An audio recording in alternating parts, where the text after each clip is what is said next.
क्या आपने कभी ये नोट किया है कि नेटफ्लिक्स की हर सीरीज में मजहब का मजाक उड़ाया जाता है। कभी कभी लगता है कि अपन ही भगवान है। क्या ये एंटरटेनमेंट है या एक डीपर एजेंडा?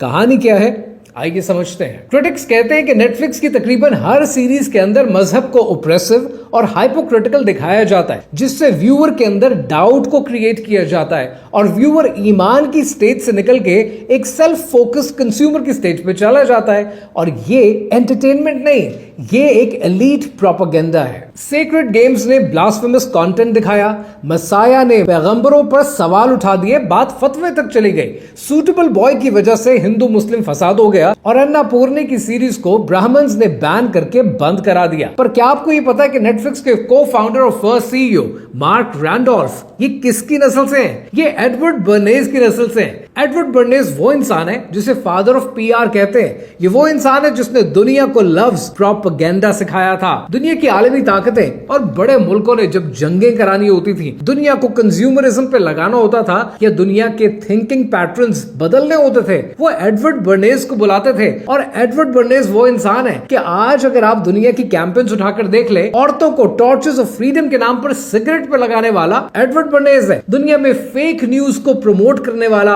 एडवर्ड बर्नेज है। और दुनिया के अंदर मार्केटिंग को वांट से हटाकर डिजायर और नीड पर शिफ्ट करने वाला एडवर्ड बर्नेज है। जब आप ये बातें जान लेते हैं तो फिर आपको समझ में आता है कि नेटफ्लिक्स को चलाने वाली ये इल माइंडेड अप्रोच कहां से आती है। और ये तो कुछ भी नहीं, खुद एडवर्ड बर्नेज सिगमंड फ्रॉइड की नस्ल से हैं। सिगमंड फ्रॉइड वो इंसान है जिसे दुनिया आज किंग ऑफ माइंड कंट्रोल कहती है। और फ्रॉइड ने कैसे दुनिया को बेवकूफ बनाए रखा, उसके बारे में आप गूगल कर लेना। अब सवाल ये है कि इतने ट्विस्टेड माइंड्स नस्ल दर नस्ल एक साजिश के तहत, एक एजेंडा के तहत आपके खिलाफ लगे हुए, आपसे पैसे भी बटोरते हैं। ये लोग हैं कौन, आपको ऑलरेडी अंदाजा हो चुका है। बाकी का अंदाजा कमेंट सेक्शन से हो जाएगा। बट ये बात याद रखिएगा कि जिसको आज आप एंटरटेनमेंट समझते हैं, वो सिर्फ एक एंटरटेनमेंट नहीं, एक बहुत ही घिनौना डीपर एजेंडा है। और ये बात आपके लिए जानना जरूरी है।